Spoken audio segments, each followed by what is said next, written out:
NL East preview edition of the MLB Gambling Podcast on the Sports Gambling Podcast Network is brought to you by Underdog Fantasy.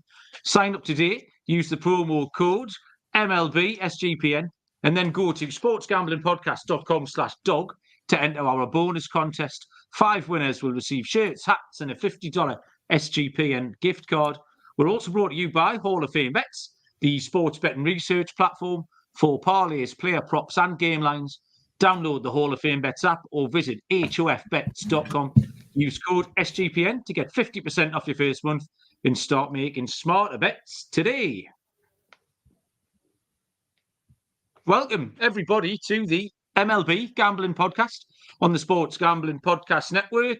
My name is Malcolm Bamford, coming to you from Newcastle upon Tyne in the northeast of England. Today is Thursday, I reckon. Yeah, the 29th of February. And we are here. This is number 2 in our divisional preview series.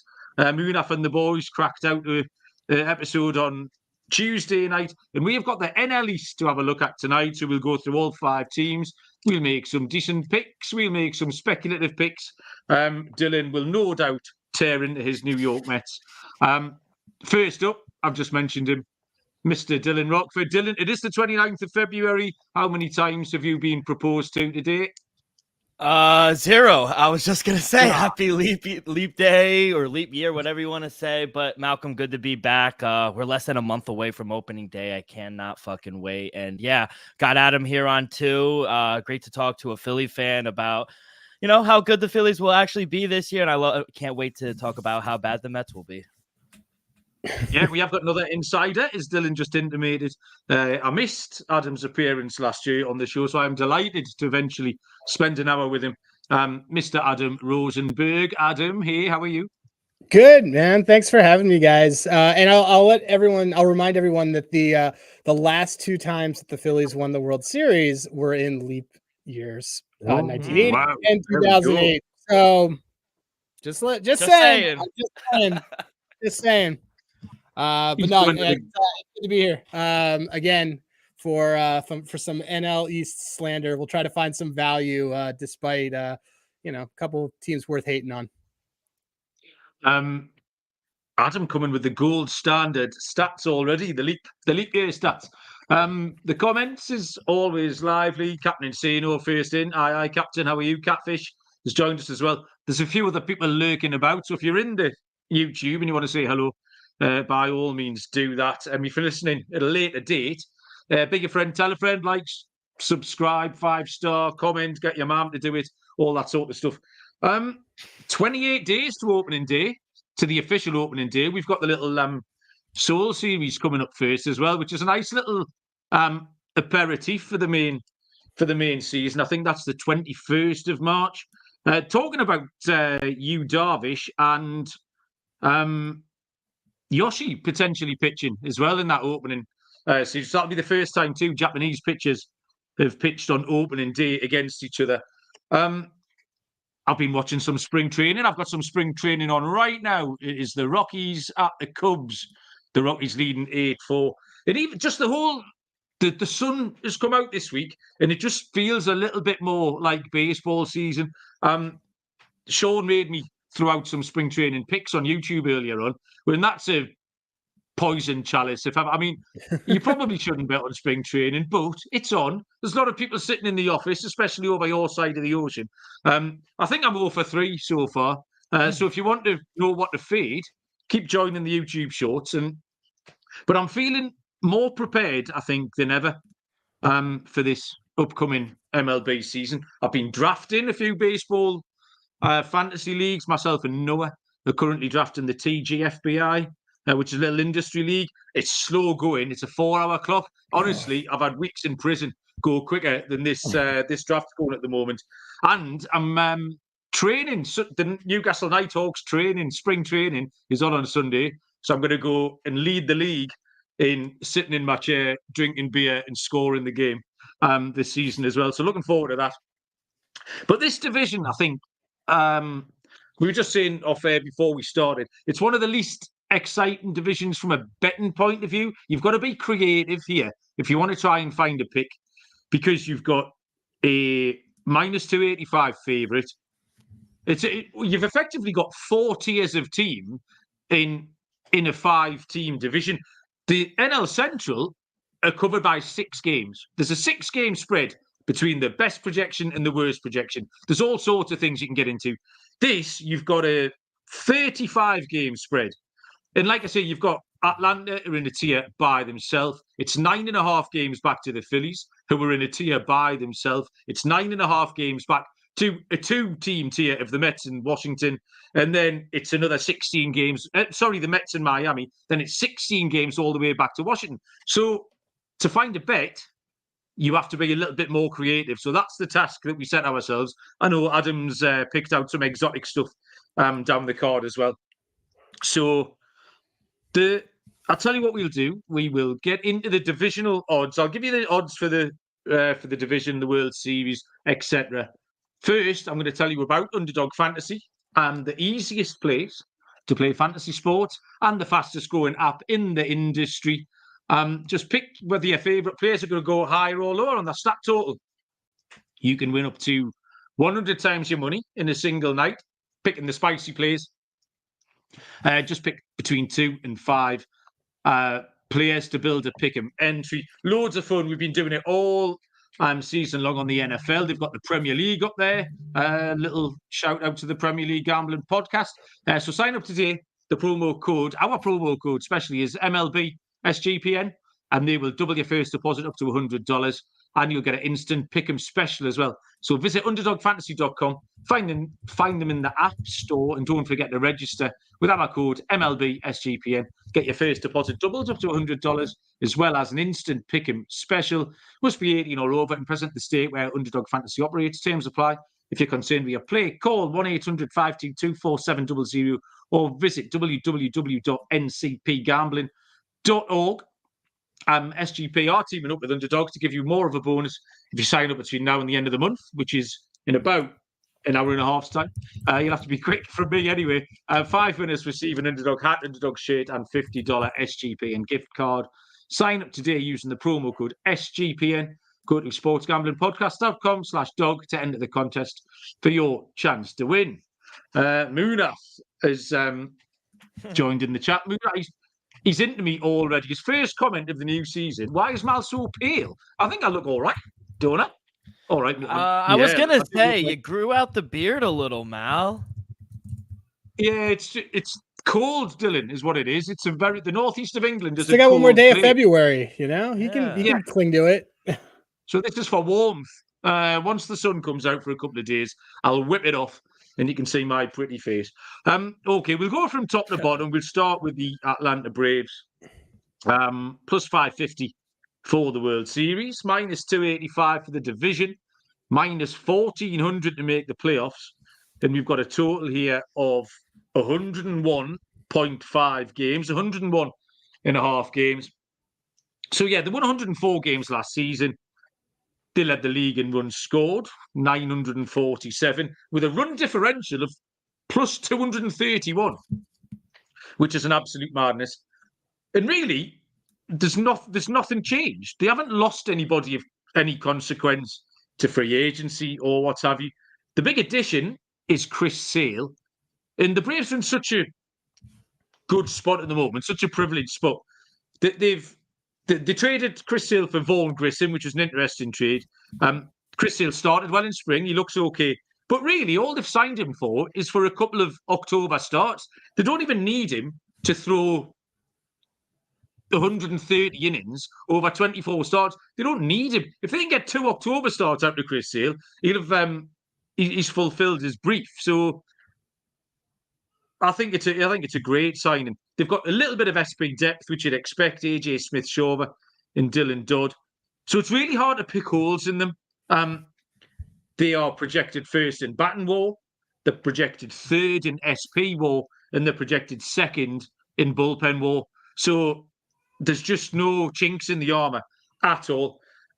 I don't want to be backing them at 92 for the World Series because what's the point? It's a short price to tie up your money. And even if they win the division by $1 million, going into the playoffs, what price are they going to be to win the World Series on October the 1st? 3-1, 5-2? Yeah, I mean, it's not a huge drop-off to be tying 6 months' money up for an extra 1.5 anyway. So that doesn't really blow my skirt up particularly. I do like the total. The total is 101.5, and I don't see any reason for regression. So, like I say, they won 104 games. So the books are even giving you two games back from last year's win total if you want. Like I say, this division and this team particularly were hard to find an exotic bet for. So I don't want to take them on the World Series, but I will take the over 101.5 games, I think. And that's about all you can do for the Braves. They're just going to chug along. Dylan, I mean, did you get into some more exotic markets, or can you make a case against them at all? Yeah, so I have some player props I'll say at the a little towards the end, but I agree. I think they're a shoo-in for the playoffs. I think they're going to win their 24th division title. Crazy. But I'm actually going to go on the other side. I'm going to take a chance and bet we see a little regression out of the Braves. Yes, Atlanta, they have put back-to-back 100-plus win seasons. But personally, I've never backing a team to do that twice, let alone 3 years straight. And, with the length of the MLB season, one bad month could ruin a team's chances to, get triple-digit wins. So I think the Braves honestly might have the second best roster in the league, and they're definitely going to win a ton of games. You mentioned Chris Sale. I even like Jared Klinick. I think they're both buy low candidates with a lot of upside, if I'm being honest. So even if they don't pan out, I think the Braves rotation and their lineup is stacked. My numbers came out to around 97 wins. So, I mean, I'm gonna, but it wouldn't surprise me if they did go over again, but I'm just going to trust my numbers. I'm going to bank on a little regression and take a stab at the under. Do you want me to say my player props after Adam, or you want me to just go in for him now? No, you carry on, Dylan. Let's do them now. Let's get them all together. Do all your Braves love or non-love do it now. I got some love for Matt Olson. Give me home run leader at plus 750. I mean, how can we not include the reigning leader as a contender?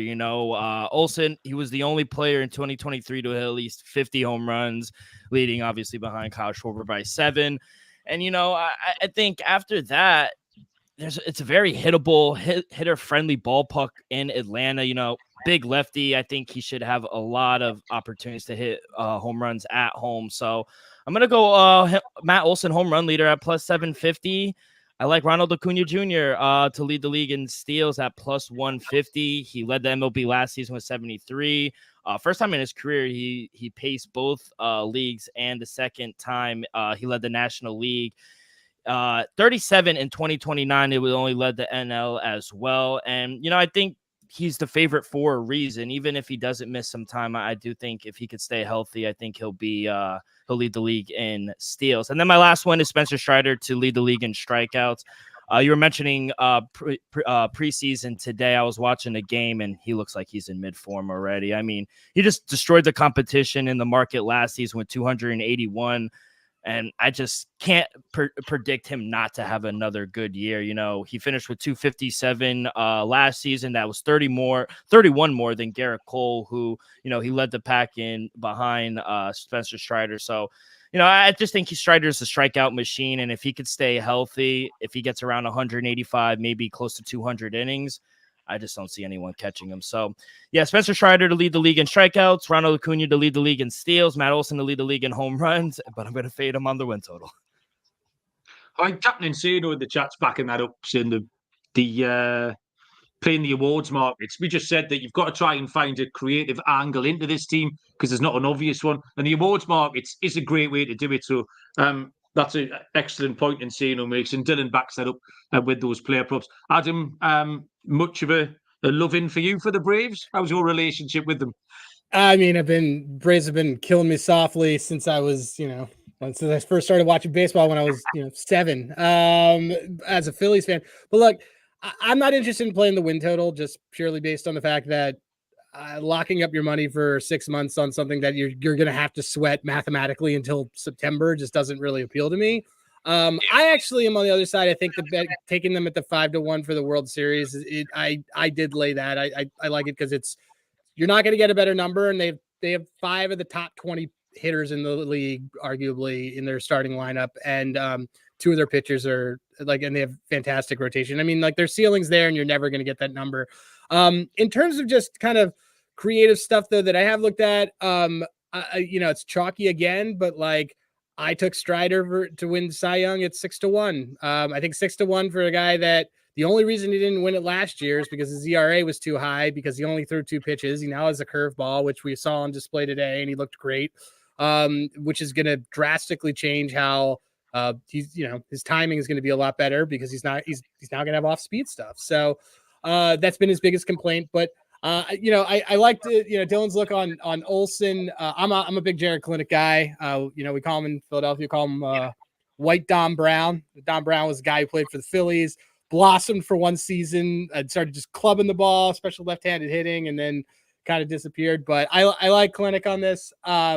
But I'm also looking at Austin Riley at 35-1 to win, to have the most home runs. So if you figure that Matt Olson, they're gonna have to find creative ways to pitch around this lineup. So certain guys are going to get more pitches than others. Matt Olson might end up getting a lot more walks.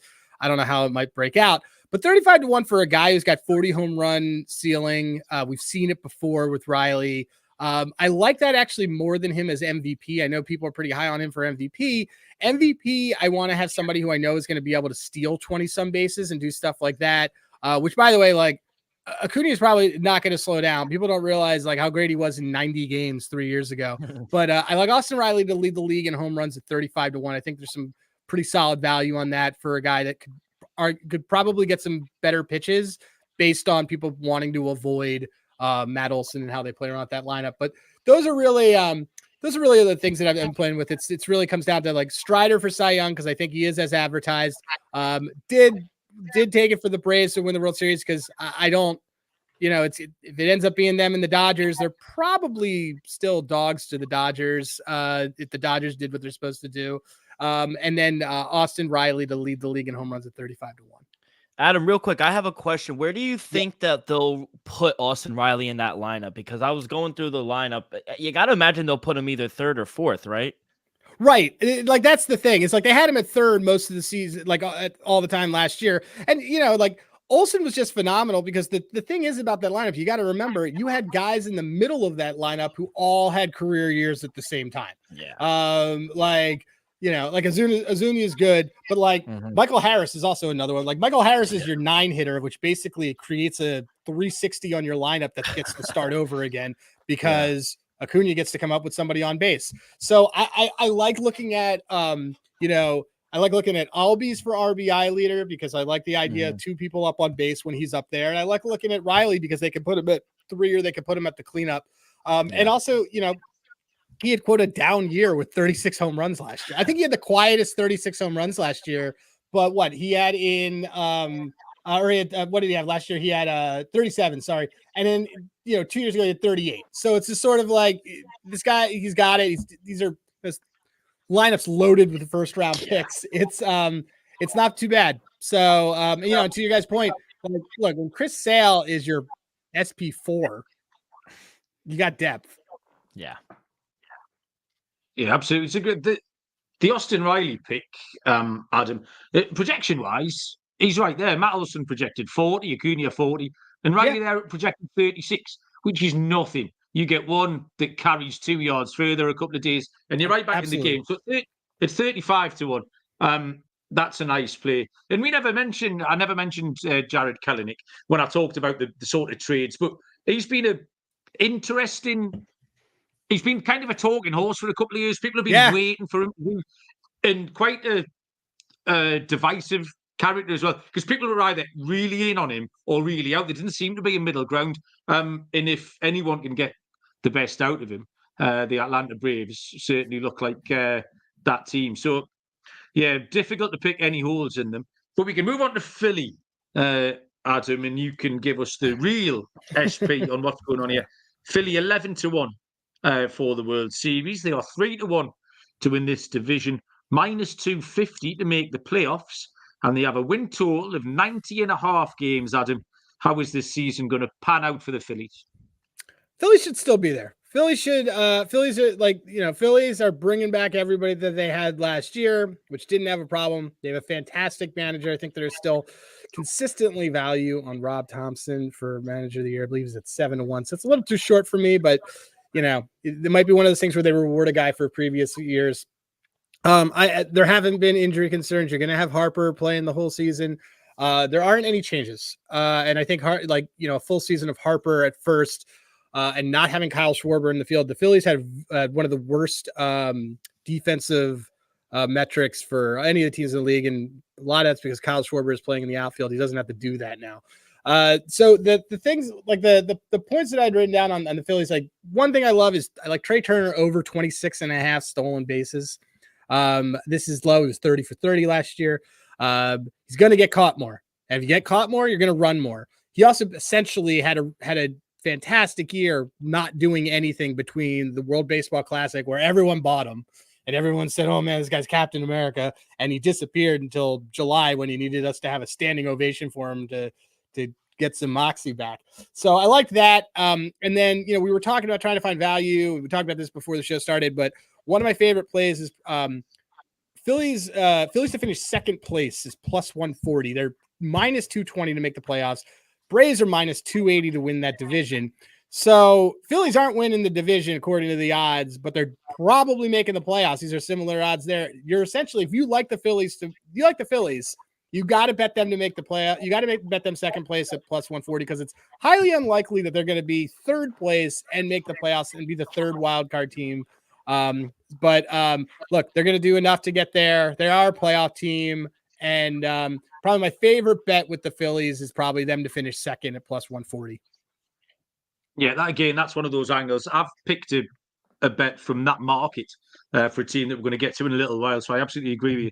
Dylan, do you disagree with any of that? No, not at all. As much as I wanted to, I can't. I love the angle of them coming in second, because the Phillies are the second best team. To win the division +310, like Adam said, to get into the playoffs -220. So they're I feel like they are a shoe-in, and I feel like if they do slip up and get third, I don't think they'll be that third wild card team. So love the angle there. So. But yeah, on the win total, 90.5, I think they could go over their win total. I got an 89.5.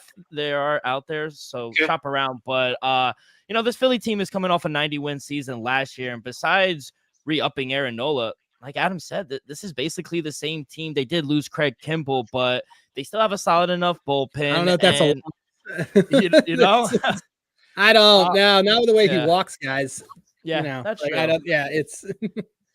I guess my only issue, with the Philadelphia Phillies is they have started slowly in back-to-back years, but a good end to it is they did finish strong in both of those seasons. They made deep playoff runs in 2022 and 2023. So I think this year, Philadelphia, they're going to play a lot of good baseball. Their lineup is ridiculously strong. And if Nola and Wheeler can hold their own, I think this rotation is just going to be just fine. So my numbers came out to 93. So I do like them to go over, even if you could get a 90.5. So yeah, I'm going to go over their win total and a long shot player prop to lead the league in home runs. Bryce Harper, 50-1. That's good. It's a great number.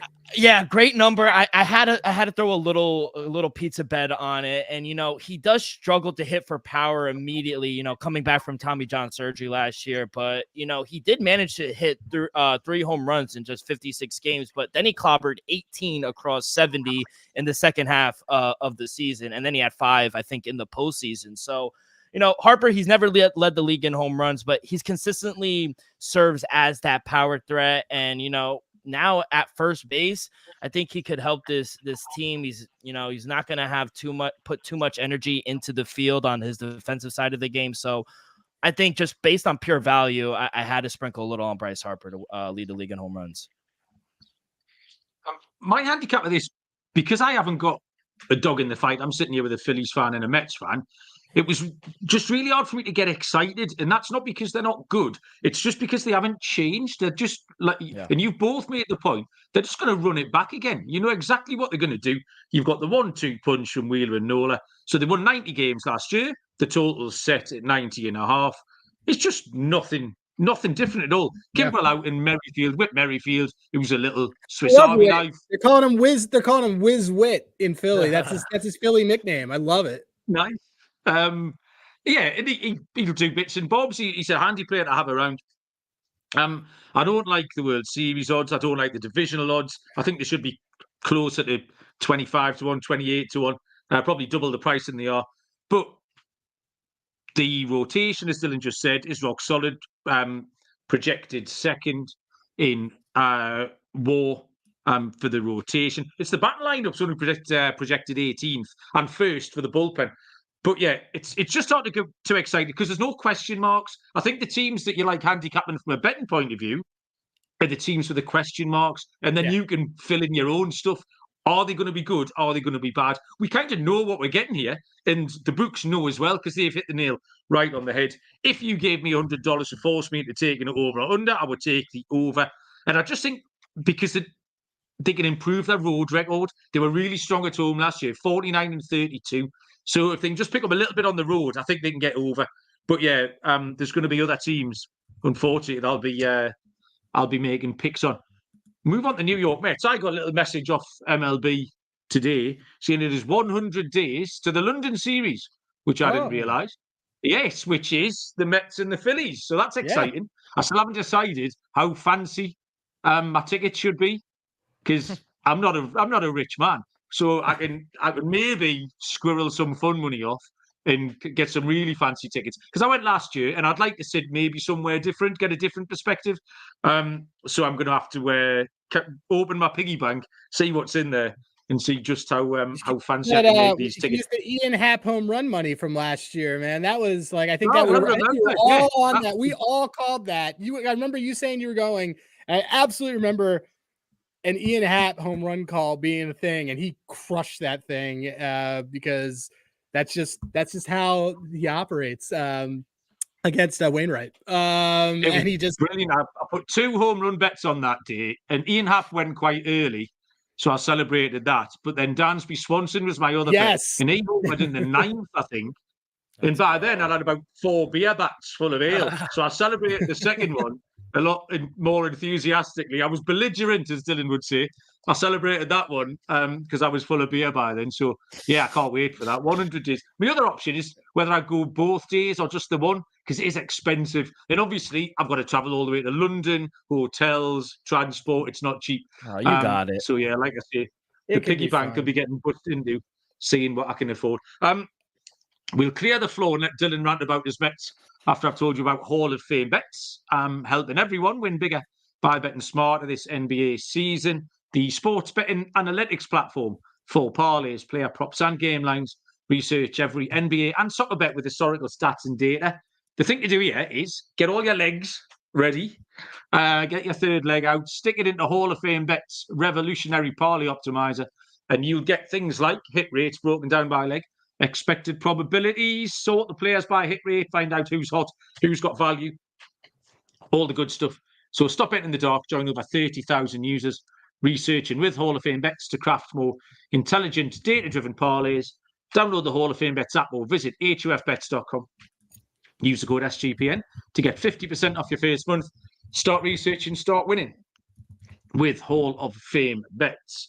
Next on the list then are those pesky New York Mets. Odds are, let me find my page. For the World Series, the New York Mets are 50-1. For the division, they are 10-1.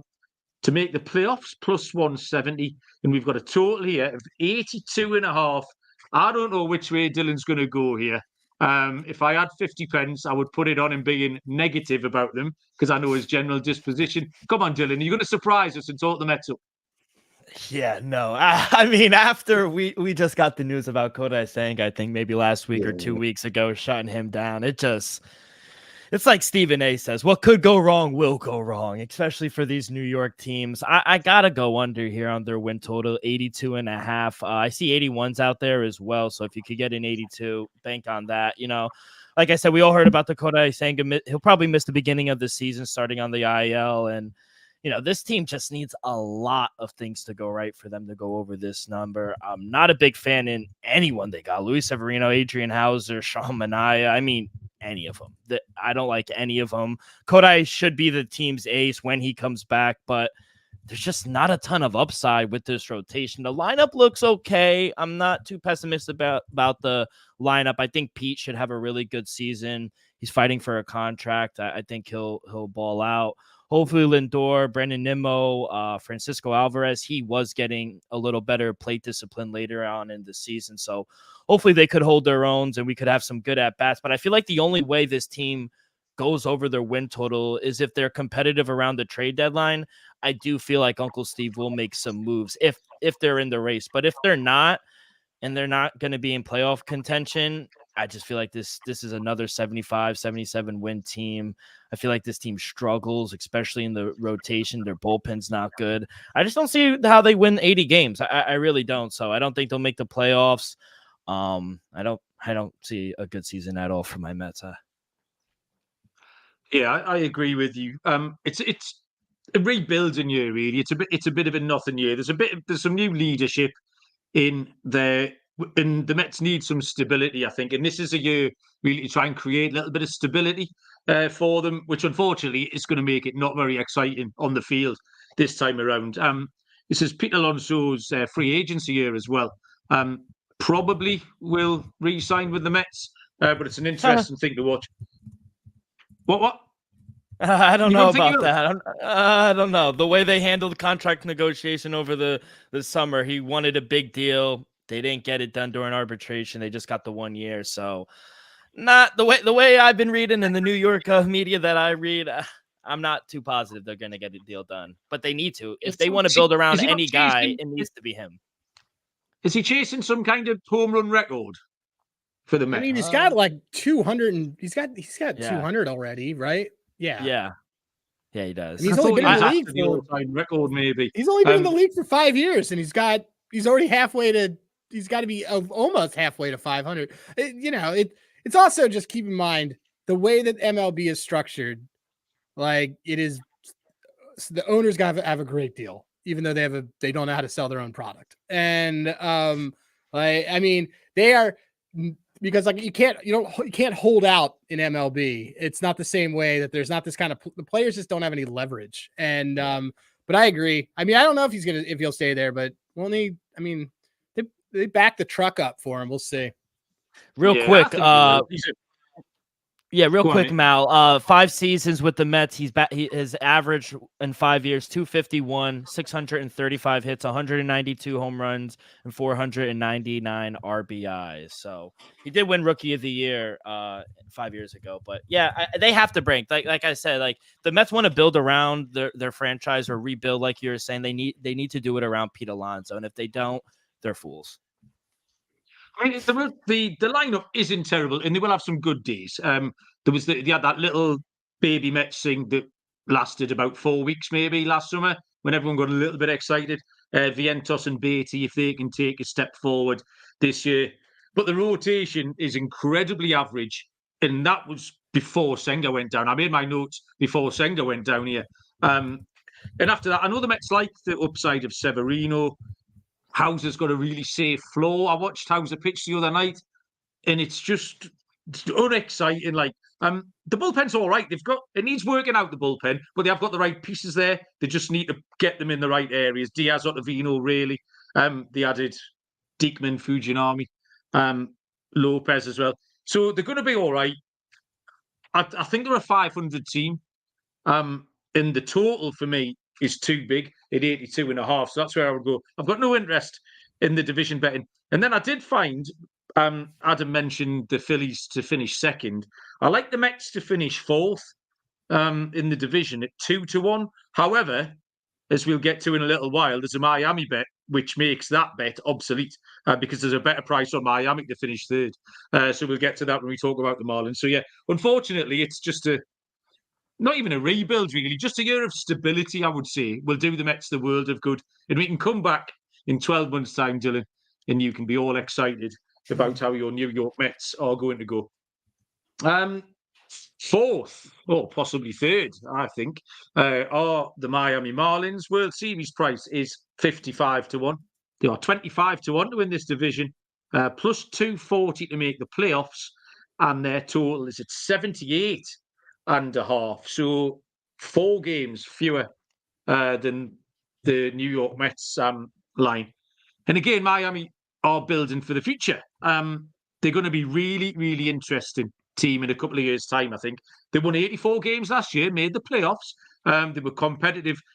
Some shenanigans at the top of the organisation. They lost Kim Ng because the owner tried to put a Pobo above her, and she wasn't keen on that. So she went. But they have added some quite interesting front office people. Skip Schumacher, new manager. And what he's good at is looking after young arms, and what Miami have is young arms. So I think relatively positive things here. They lost Jorge Soler, so that took 36 homers out of the team. They haven't really replaced him. Still a lot of bits and bobs players. Tim Anderson came in just recently, quite interesting. I mean, it was only 2 years ago. He was a star, wasn't he? He was a star USA guy too, man. Yeah, exactly. WBC, literally 12 months ago, this time last year, we were talking about that. So they do have Luis Arias. Jazz Chisholm can take a step forward again. As far as the rotation goes, they've lost Alcantara to injury, so they need to replace those 200 innings. But I like the rotation here. Jesus Luzardo could be a stud. Uri Perez is not only very good, he's loads of fun to watch as well. Yeah. I look forward to every 5 days just tuning in and watching Uri Perez get up on the mound. If we get 150 innings out of him. And then Braxton Garrett, Edward Cabrera, although he does walk absolutely everybody. And another name, a little bit like Jared Kelenic in fantasy circles for the last 2 or 3 years, has been AJ Puck. And AJ Puck is potentially going for that 5th SP spot. And he pitched well the other day. All right, don't get seduced by spring training stuff. But I'm a sucker for it. And AJ Puck looked okay. And I like the bullpen. Tanner Scott last year was absolutely brilliant. 78 wins is the line. I've got a Fangraphs projection of 81. And I do think they're going to go okay. A little red flag is 33-14 in 1-run games last year for Miami. Yep. I don't know how sustainable that is. However, a pretty low run differential too, man. They were not scoring runs. You can't do that. But they could be good enough to be 2 runs in front this time round. That's what I'm banking on. I have a player prop, and it is 150-1. Does anyone want to hazard a guess? Is it a Cy Young? No, it's a home run. I don't know, but it might. Is it Jazz Chisholm to lead the league in home runs? It's Big Jake Berger. I like that. I bet this live the last time we did a show over Christmas time, Dylan, and I must have been possibly drunk or I'd had a winner on the football or something. Because I've got a load of stupid home run bets, and one of them is Jake Berger at 150-1. That's a fun one. So yeah, I do like the total. I think there's more upside than downside. So I think they can get back to the 84 wins that they won last year. So I love the over. I think plus 240 to make the playoffs is fair, but I'll go back to that market we just talked about. Them to finish 3rd in the division, which is effectively them to beat the Mets in a match. It's a match.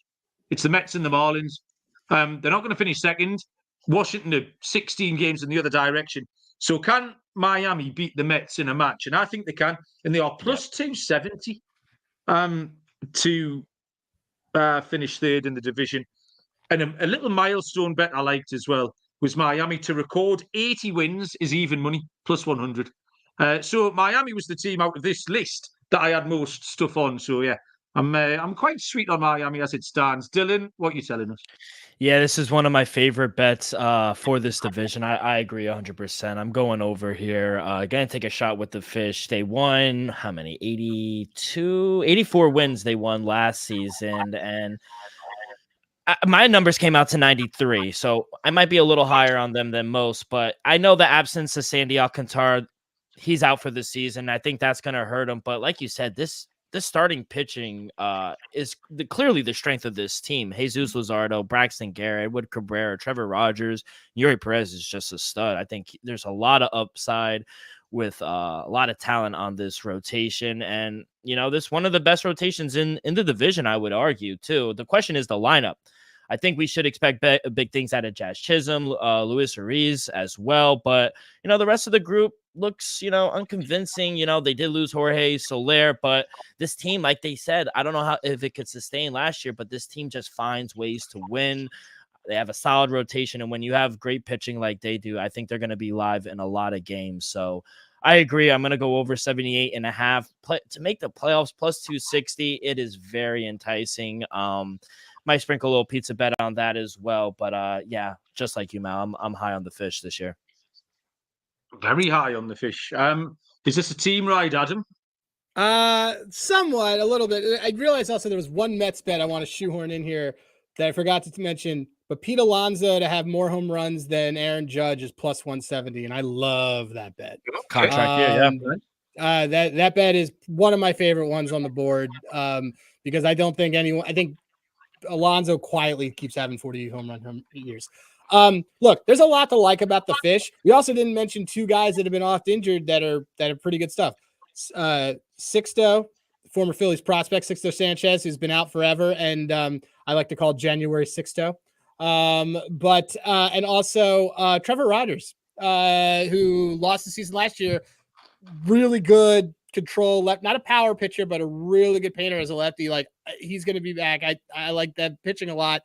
My overall stuff with this team, though, is that you get regression when you are that good in one-run games and you are not scoring runs, and I'm not a big fan of things in this lineup. Specifically, I'm targeting one guy, Jazz Chisholm, under 127 hits this season. Here's the thing, is that I don't know why this number is here, and if I'm wrong, I'm wrong, but yes, some projections have him a little bit over this. This dude's never completed a full season. This essentially is a bet for him to play 140 games, which he hasn't done. So I'm taking the under on that. Jazz always finds a way to get himself hurt because it's Jazz being Jazz. And something that I also was looking at was so the Marlins opened. I'm not interested in taking the Marlins, maybe taking something for them to make the playoffs, but not really interested in playing a lot of their future stuff yet. You'll have opportunities because the market will be down on them because they don't have any superstars because Jazz will probably be on the IL. For Miami to go be 5-0 is 8-1 on DraftKings. So they opened the season with 7 home games, 4 against the Pirates and then 3 against the Angels. They were 5-2 against the Pirates last year, including being 3-1 at home. They're going to be favorites in all those games, probably slight favorite. Maybe they won't be heavy dogs in any of them for sure, especially against the Pirates at home. So I think that's a fun bet that they could get in. I mean, look, this bet could be dead on day one on opening day, but 8-1 for them to come out of there, like my guy Trevor saying that they're going to start 7-0. I love it. For the Fish to go 5-0, it's 8-1. It's going to be better. So it's definitely better than the rollover, assuming that they're probably at least 115 favorites in some of those games, probably higher against that Angels, and probably, I'd probably on day 3 against the Pirates a lot higher. But that's a bet that I do like with the Fish, is because look, they play well early. A lot of these teams play well early and do that. And but I'm not in on the Fish. They've given the Phillies a lot of problems, so I like them beating them in that month. But that's pretty much all I'm going to do. That and the Jazz fade are probably my 2 favorites. I absolutely love that. That is a great bit of detective work to pick that out, Adam. Fantastic. I was just saying before we started recording that I have to put up with quite a lot of basic markets on this side of the ocean. Hopefully, just make the call, man. We'll help you out. Wink, wink, and nudge, nudge. We will always. Yeah. We will always mess. Ask Sean. Ask Sean his text to me on Sunday mornings. So I'll we get got it it. over. Yeah, TVDBG has joined us. Hello, Trev. You weren't first in, Trev. We need a note off your mother. Jar's joined us as well. Jar, Yeah, Zah's one of my guys. yes, Jar very often joins us on the Premier League Gambling podcast as well. So he's tracked us down. He's actually based. Not to cut you up, but Zah's actually just arrived, based now in Berlin. He's in Germany. So now he just got there. So look, man, you got people in Europe now, Zah. You should go fly to England, hang with Mal. He was, yeah. He told us that he was in Germany. We recorded the show on a Sunday night. Wednesdays and Sundays, the Premier League Gambling podcast. It's very good. Let me tell you. Okay, we got one more team to look at. Might not be the most exciting team, but there's going to be winning bets to be had on them. So let's have a look at the Washington Nationals, who for the World Series are 125 to 1. To win the division are 125 to 1. To make the playoffs, they are 16 to 1. And a total here at 66.5 games. Adam, you can lead us off with the Nationals. This team stinks. I mean, it's the 15. Did you say 15 to 1 for them to make the play? That's not long enough. This team's probably still selling. This is, I mean, they were like, they were trying to get rid of Lane Thomas last year. So, look, I do think that the Nats have some spunk with some of their young guys. I'm not taking them for anything. I do think they're going to be one of the 5 worst teams in the league. That being said, there is one guy that they have a couple guys that they have that I'm pretty high on. Pretty high on CJ Abrams. Been high on CJ Abrams for a long time. I like CJ Abrams. I like CJ Abrams as a sprinkle to lead the league in stolen bases. I think it's 12 to 1. But I love his over. Like, I don't like a lot of like player over totals, but his is a 36.5 stolen bases. I think he should cruise past that. He's just got that ability to do that at the top of the lineup. And it's interesting because I know that when he was at the top versus Lane, it had a complete difference. My guy Trevor knows when Lane days were that we were always there. But yeah, I mean, like looking at their rotation, like these guys aren't bad. Like Patrick Corbin stuff aside, a lot of these guys have good strikeout stuff. Like Mackenzie Gore, it's really hard to argue is not like Mackenzie Gore is a great pitcher. So this team's basically going to spoil stuff for a lot of people. I don't think that they're more than I know they won 70 games last year, and I think that's generous this year. I still think that they hover within that 65 to 70 range, but probably my favorite bet for them is the CJ Abrams over his stolen bases, and also want to put on the radar because a guy like Javon Alford pointed this out, and I was watching him in spring training, but James Wood, who was a prospect of theirs, is fast as hell. He has got pop. Was great in Double-A. If he's not sent down, he's 50 to 1 right now to be rookie of the year across the board in the NL. That is absolutely worth a sprinkle. Man, I'm mostly into CJ Abrams ceilings. Well, myself and Noah did draft CJ Abrams, and we had him down for 48 stolen bases when we drafted him, Adam. So you're right, he has cruised over that total by 25%.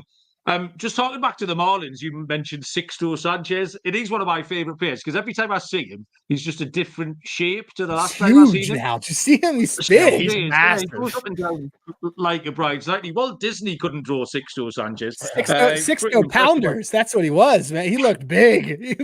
I mean, Dylan, Nationals, inspire us. Love the CJ Adams steal base. I feel like he could just cruise past 36.5. You said, Adam? Yeah, 36.5 at DraftKings. That was one of the first ones that I bet. I love that play. Yeah, definitely gonna take that. I love that bet. But I am surprised their win total is as low as it is, despite they were kind of respectable to finish the season last year. Like Adam said, they did go over this. They did win 70 games. Betting the total of 66.5 is just 5 worse than they managed last year. And if I'm being honest, I still think they might go under. This team stinks. They do have some high level prospects that I think could be fun, like Dylan Cruz, Cade Cavalli, Jackson Rutledge. They should bring some excitement to this team. But other than that, I just don't have a lot of confidence. I don't think there should be much excitement about this team. I agree, though. I think they're a bottom 5 team in the league. I hate to be that guy, but I do. If I were to bet this team, I don't want anything to do with them besides that CJ Abram stolen base prop. Outside of that, I'd have to go under here, 66.5. I really don't want anything to do with them. I quite like the over just because I don't think they're discernibly worse than last year. And in fact, with another year into the younger players, they might just be a little bit better. So they did get to 71 wins. So I would take the over. I mean, I'm not going to be, but if you force me, they've added a bit of empty power, Joey Gallo and Jesse Winker. But yeah, the projected rotation is 29th. They got stuck with Joey Gallo, huh? That's the shift was supposed to save Joey Gallo. Just getting rid of the shift was supposed to save Joey Gallo's career. In his 178 average. Yes, sorry to interrupt you. He is just so everyone knows, he is ranked the 257th player in MLB just in terms of skill level, according to Fangraphs projections. Unreal. Sorry, Joey Gallo. Joey Gallo shade from me always. There's some great old photos you can see of shifts against Joey Gallo. Taken from the back of the back row of the stand when all 7 of the fields just stood by first base. Like there's just all of them in a 5-yard area because that's where it's going. But I mean, they should be 500 to 1 to win the division. I don't know. They're not going to get anywhere close. I mean, Mackenzie Gore is worth a look. Josiah Gray, Dylan last year a couple of times. We quite enjoyed taking him. And even Corbin, but Corbin's getting some shade thrown at him in the chat. He was a lot better last year. He had 1 month where he was really backable, and we're not getting seduced. He was great tonight. I think he pitched 2 or 3 innings against the Cardinals. He just can't go more than 5. He's fine. He's just not what he was like years ago on that one team, but he's just So Washington, from a betting point of view, there'll be the odd day when I'm interested in him. There's absolutely will when, like you say, when you get Gray or Gore or Corbin in a good spot, and maybe Joey Gallo's hit a couple of dingers the day before. So I'll be interested in them on a daily basis, maybe. But that's about it. James Wood made my notes that Adam mentioned again, catching the eye. He's hit 2 really nice sounding home runs in spring training so far. And Dylan Cruz is another one who just in the middle of the season, will just throw him up there because why the hell not? He's quite a highly rated prospect. He's sort of fallen off a little bit, but they can get him back. So they've got some names to watch. They're going to get a little bit better. So yeah, that's about all you can do on the Washington Nationals. I'm looking at their guys. Oh man. Oof. Yeah. What are you looking at the lineup? I'm looking at their prospects and stuff. I mean, it's sort of like they're still paying Strasburg that he's still on the roster because they got to pay him for another 4 more years. So. Yeah, I mean Carter Keyboom, that name, I genuinely didn't think he was still a thing because I remember where he came up and he was sort of the great white hope 3 or 4 years ago, and then absolutely was unable to hit the baseball, and he's still sitting there on the bench. Jake Irvin doesn't really inspire much confidence, so yeah, we'll see. We'll get them the odd day at plus 250. We'll have a winner on the Washington Nationals. So, gentlemen, that has got us through all 5 teams. So we'll go back to you, Dylan. Just a little recap and any other bets stand out in this division that you've got for us. To recap, I like the Braves to go under. I'm going to take a chance on under their win total. I do think they're going to win the division. Obviously, they're going to make the playoffs. I sprinkled a little on Matt Olson to lead the league in home runs, Ronald Acuna to lead the league in steals, Spencer Strider, strikeout leader. As for the Phillies, I really do like Adams' play on them finishing second. I can't imagine them finishing anywhere else in that division. I like them to go over their win total at 89.5 or 90.5, whatever you could get. I sprinkled a little on Bryce Harper, 50 to 1 long shot to lead the league in home runs. Mets, just fade them. go under them. The Mets, the Marlins, excuse me. That's my favorite bet. That's going to be my best bet. I love them this year. I like them to go over their win total of 78.5. And then the Nationals, like I said, I'm just going to fade them and go under their win total. And I am going to tail Adam on that stolen base prop for CJ Abrams. Okay, thanks, Dylan. Appreciate it. Adam, what are your best bets for the NL East? It's gonna be Strider to win Cy Young, eat some chalk. Austin Riley to lead the league in home runs. Phillies to finish second. Alonso to have more home runs than Aaron Judge. Jazz Chisholm under his hit total for the season. Marlins to start 5-0, and then CJ Abrams to the moon. Frankly, yeah, I love that. That's a whole load of different markets as well. So you've turned me on to something here, Adam, which is that Phillies. Ooh, talking dirty. Yeah, talking dirty. The Phillies to finish second. What was that? Plus 140, you said. Plus 140. Yeah. Because what bet I had written down here was the Atlanta Philly 1-2 straight forecast. Same price. Which is it should be the same price. Oh, yeah, well then. Exactly. Yeah. So immediately, you found me 30 points. There and you that's go. the kind of thing you have to do pre-season and sniff around. But I see I've got the big silly one. I've got Jake Berger for the most home runs at 150. That's a fun bet. That's a real fun bet because that's what he does. He's like a Matt Stairs guy. He's like, I love that dude. So that's a good bet. I love that.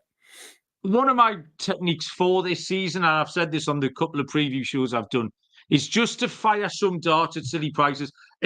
On the 1st of September, I want to have 2 or 3 runners. I know 25 of them will have fallen by the wayside, but I want a 40, 50, 100 to 1 shot. Yeah. Like, say we got totally. the D-backs last year, it's 75 to 1. So we had something to cheer all the way through. I've got loads of daft little bets. Yeah, I got a couple of those. I got a and I was with you guys on the D-backs last year. The one that I have, I know you just did. I know that you did the AL Central yesterday. I took Cole Reagans to lead the league in Ks at 80 to 1. And and then I took and Max Muncy to lead the league in RBIs at 150 to 1 because he's behind 3 guys who should be on base. And here comes Trevor with his Tigers AL Central. But yeah, those darts are the fun ones. Like that burger bet is fun. That's a fun bet. So that's a great price, 80 to 1. Yeah. Well, now it's not. Now it's like 40. But but those are the guys to look for because here's the thing: when you look at any of these markets, you also got to figure if this guy does this, he would win Cy Young or whatever. His Cy Young price has been all the Cy Young prices, by the way, overall, I think are just nuked. Nothing looks like, everything's super short. But if somebody was 25 to 1 to win Cy Young and they're 80 to 1 to lead the league in strikeouts, like that just doesn't add up because you got they're correlated. So he should have been shorter anyway. But Cole Reagans is great, but I'm not trying to get us off topic. Well, I was punching the air when you mentioned him. I've just opened my Bet365. I have a bet here. Don't ask me what my staking strategy is. Again, alcohol might have been taken when I put this on, but I have £7.41 on Cole Reagans to lead the league in strikeouts. Oh, nice, dude. Awesome. We will be on it together, man. Nice. I love it. I've got the exact same bet on there, yeah. So excellent. So then we're gonna have a tracker. We're gonna have the Mal and Adam tracker this season on Cole K's. I love it. That's great. That makes me so happy. Another beer-filled bet there. Yeah, and my best bet here is Miami to finish 3rd in this division, plus 270. Like I say, plus 240 to make the playoffs is a fair price. But again, we're stealing 30 points here because I do think they're going to finish above the Mets. I think they're 4 or 5 games better than them. I don't see why they can't get to 84, which they did last year. So the Marlins to finish exactly in 3rd place is plus 270. And we are done. Dylan, do you have anything else to tell the people before we let them go? No, just gear up. We're gonna keep pumping out these division previews. I'll be on one next week, but yeah, we're less than a month away, and I just can't fucking wait. Baseball is back. I already started getting angry that there's no day ball on the 2nd day of the season. I've been so excited. I've been looking at the schedule, and I've sort of planned my first day, and then on the 2nd day, on the Friday, it's like an 11 p.m. start for me. So I don't know what I won't be able to contain myself all day. They should put one game on in the afternoon, surely, for all the people sitting in the office on a Friday afternoon. So yeah, that annoyed me. But I'm getting a little bit ahead of myself. Adam, anything else you want to tell us before we go? No, thanks for having me, guys. I'm sure I'll be back on a couple times this season to talk some Phils with you guys. But pretty excited. You guys know I love my SGPN peeps, so happy to be here. Thanks again. Yeah, brilliant. I really enjoyed that. I thought I was excited before we started this show, and I am even more enthused having talked to you. Knowing that there's another Cole Reagan, somewhere that we're both holding that ticket is so great. I love it. It's just that if nothing else, that's completely made my season. Yeah. We just need to cash it now. Thanks everyone who was in the chat. The chat very much resembled last year's chat. The only thing we were missing was at Auckland first 5 innings pick. So that pleases me as well. Captain Insano, Catfish, TV, DBJ, everyone else who joined us in there. So appreciate that. And like I say, if you don't follow us on YouTube, please do like and subscribe and all that sort of thing. It makes a difference to what we're trying to achieve here, which is God knows what. Thanks, Dylan. Thank you, Adam. We'll speak again as the season goes on. Keep your eyes peeled in the usual places for the next scheduled divisional preview. And until then, we will see you down the road. Cheers.